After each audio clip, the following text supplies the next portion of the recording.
저는 40대 부부입니다. 요즘 너무 힘든 시간을 보내고 있어요. 한 달 전 남편의 외도를 알게 됐어요. 저희 부부는 결혼한 지 10년이 넘었고 정말 눈에 넣어도 안 아픈 아이가 둘이 있어요. 남편은 본인을 우선으로 생각하고 그 다음에 가족을 챙기는 무심하지만 가정적이고 하지만 존경스러운 남편이었어요.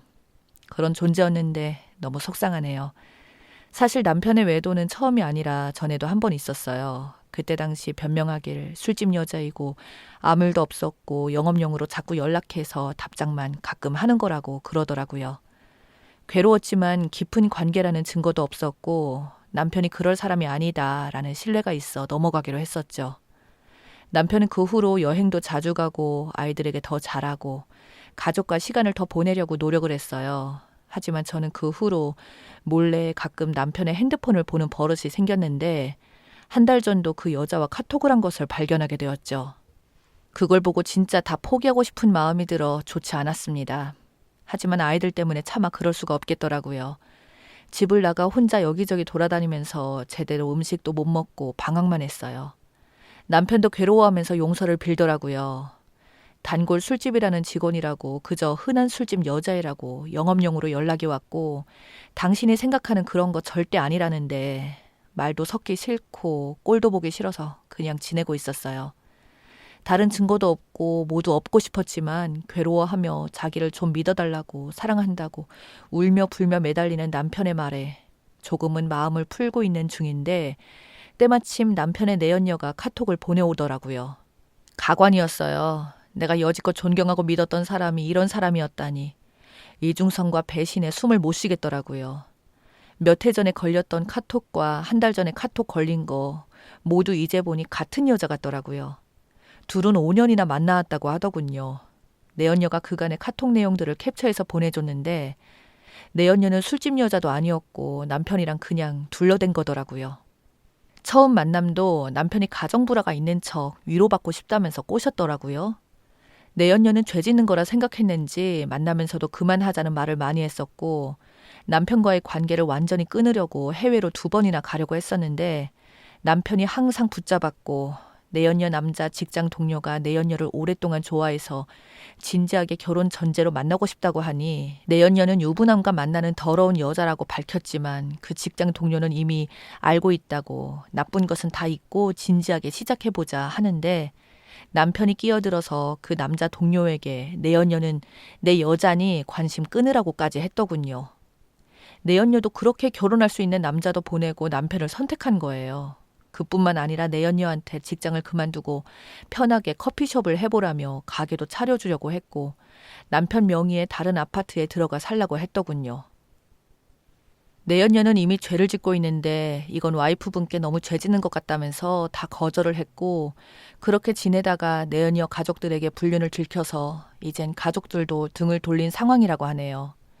내연녀의 일방적인 주장이 아니라 사실인 게 확인이 되는 카톡의 내용들이 있었어요. 내연녀가 만나자고 해서 만났습니다. 따귀를 올릴까 물을 뿌릴까 몸이 부르르 떨려서 지금도 무슨 정신이었는지 모르겠어요. 나한테 왜 이런 거 보냈냐고 나를 기만하면서 끝까지 계속 갈 수 있지 않았냐고 물으니까 몇 년은 가족도 등 돌리고 남편과 5년을 만나면서 우울증 약을 복용하고 나쁜 생각도 했었고 그래도 남편이 붙잡아서 남편만 보고 지냈다네요. 근데 이 남편이라는 놈이 내연녀를 만나면서도 또 비정상적인 관계를 가지는 업소를 다녔더군요. 이걸 내연녀한테 들켜서 용서를 빌고 불륜 저지르는 친구들끼리 모여서 애인들 서로 인사시키기로 했는데 내연녀가 그게 뭐 하는 짓이냐고 무슨 자랑이냐고 자기는 안 간다고 하니 남편이 내연녀를 비난하는 카톡들 내연녀가 가정이나 잘하라고 나한테 쓸 돈 와이프나 애들한테 더 챙기라고 하는 카톡들 와이프한테 잘하라고 우리는 너무 큰 죄인인 것 같아 한 달 전 걸렸을 때도 기다려달라. 사랑한다. 평생 너는 내 여자다. 널 이대로 놓을 순 없다. 와이프도 둘 다 사랑한다는 카톡을 봤으니 삼자 대면에서 너가 술집 여자인 척 그냥 몸이 가벼운 여자인 척 와이프한테 죄송하다고 말하는 카톡들 그 와중에 내연녀 집에 찾아간 카톡들 다 보여주더라고요. 이렇게 모든 정황들이 고스란히 카톡에 담겨 있으니 믿지 않을 수도 없고 남편은 내연녀에 대한 집착도 대단하더군요. 본인과 만나는 시간이 아닌 이상 집에만 있게 하고 직장에서 회식을 해도 남자와 술을 마셨냐며 비난을 했고 내연녀가 주말에 어디라도 나갈까봐 인증샷을 계속 찍어보내게 하고 집, 직장, 남편 5년 세월을 보내다 보니 가족, 친구도 모두 떠났다더군요. 내연녀에게 집착했다가 애교 부렸다가 비난했다가 카톡을 볼수록 남편이 과연 내가 아는 사람이 맞나 싶어서 입술만 꾹 깨물었네요. 이번에도 정말 끝내러 온다고 본인의 삶은 이미 망가졌고 세상이 너무 죄스럽고 그걸 스스로 자기가 너무 혐오스럽다고 용서를 비네요. 남편이 그런 남자인 줄 모르고 사랑이 뭐라고 미쳐서 5년을 외로움과 우울증에 그러고 살았는지 모르겠다고 하더라고요. 이번에는 잘 걸렸다고 이제 끝내겠다고 하더군요. 자기는 불륜녀라는 좋은 글씨가 있어서 앞으로 결혼도 남자 만날 생각도 없다고 현실 파악이 되고 남편에 대한 분노도 원망도 없이 다만 남편의 실체는 나도 알았으면 좋겠다고 생각을 해서 만난 거래요. 너무 기가 차서 헛웃음이 나오는데 삐쩍 말라서 눈물을 흘리며 쓰러질 듯 우는 내연녀를 보니 측은지심까지 생기더군요. 쓰레기 남자를 만나 일생을 망친 나나 너나 내연녀한테 우리 만난 거 남편한테 말하지 말라 그랬어요. 일단 머릿속 정리를 하며 생각할 시간이 필요했거든요. 다 믿지 않을 남편의 언행과 행동, 내가 알던 사람이 맞나, 나를 의심하다가 눈물만 흐르는 시간을 보냈죠. 그렇게 일주일. 저는 결국 이혼을 결심하고 남편을 불렀습니다. 그리고 그에게 카톡들을 다 내밀었어요. 남편은 또 빌더군요. 그런 글을 보고 있자니 몇 년 전에 그 모습이 겹쳐 보이면서 그때 진심으로 느꼈던 그의 반성이 결국은 거짓이었고 회피를 위한 연극처럼 느껴지니 더욱더 화가 났어요. 이 이야기를 애들도 다 같이 모아둔 자리에서 말했어요. 애들에게는 제가 미리 말해뒀거든요. 당신이 한 일에 최소 창피했으면 좋겠어서 그런 것이었는데 지금 생각하면 아이들은 빼고 우리 둘이 말했으면 좋았을 것을 싶네요. 당시에 아이들이 초등학생쯤이었고 진실을 보고 아빠를 같이 미워해 주기를 바랬던 이기심이었던 것 같아요. 크게 일을 벌린 것에 비해 순순히 수긍하고 빌더군요. 이게 다 내연녀가 준 카톡 때문이겠죠. 빼도 박도 못하는 증거가 있으니까요. 싸우고 싶지도 않았고 긴 말 안 했습니다. 이혼하기로 했고 나한테 미안해 하지도 말고 그냥 지금처럼 네 인생 계속 살라고 했어요. 아이들 역시 내가 모두 데리고 오기로 했고 재판하면 서로 피곤하니까 재산은 7알만 내놓으라고 했습니다. 처음에는 반발하더니 본인의 직장이나 지인 어느 누구에게도 말 안 할 테니 내놓으라고 했죠. 좋은 직장 다니는데 잘리면 그리고 그런 일로 잘리면 다음에 어디 좋은 직장 들어갈 수가 있겠냐 하고 냉정한 협박을 한 거죠. 저도 제 스스로 무섭다는 생각이 들더군요.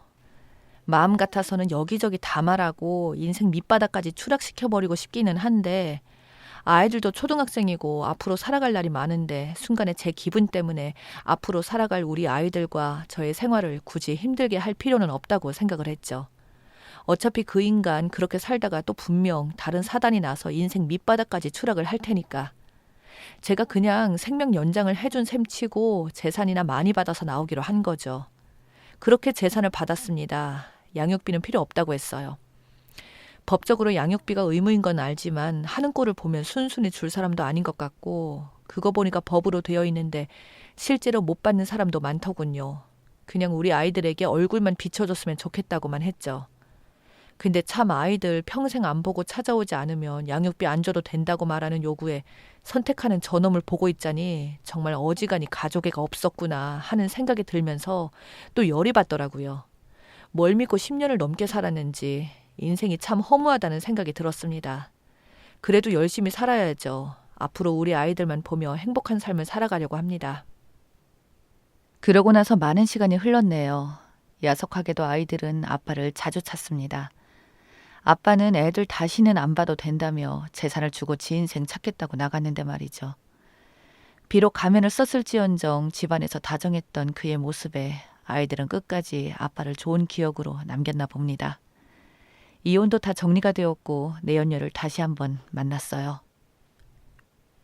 비록 내연녀여서 나에게 씻을 수 없는 상처를 줬지만 그녀의 마지막 양심 고백은 이혼을 깔끔하게 끝내는 것에 분명 도움이 되었으니까요. 냉정하게 생각해보면 시기가 문제였던 거지 남편의 본성을 경험하고 나니 어차피 나중에 한 번은 터질 문제였다 싶더군요. 오히려 지옥 불구덩이에서 미리 빠져나오게 도와준 것, 그런 것 같은 느낌에 고마운 마음도 들어서 우리 이렇게 이혼하기로 했다 알릴 겸 밥 한 번 샀습니다. 그녀 역시 그 남자로 인해 모든 인생이 파괴된 여자니까 동병상련의 측은지심도 있었습니다. 다시 만난 자리에서 여전히 고개를 못 들고 미안해하며 풀이 죽어 있는 그녀에게 나름 따뜻한 위로를 건넸고 그녀는 다시는 제 앞에 나타나지 않겠다 이야기를 했습니다. 이제 모든 것을 밝히고 나니 속이 시원하다며 외국으로 나갈 준비를 하려 했으나 때마침 찾아온 코로나 때문에 시기가 좋지 않아서 못 나갈 것 같다 하더군요. 전 남편에게서 몇 번 전화가 왔지만 받지 않았고 직장도 그만두고 아예 연결고리를 다 끊었다고 합니다. 근데 예전부터 짝사랑해오던 같은 회사의 남자가 아직도 자신을 기다린다고 하더라고요. 자신을 더러운 여자라고 말했는데도 말이죠. 남의 일에 굳이 오지랖 부리고 싶지 않았지만 제가 한마디 해줬어요.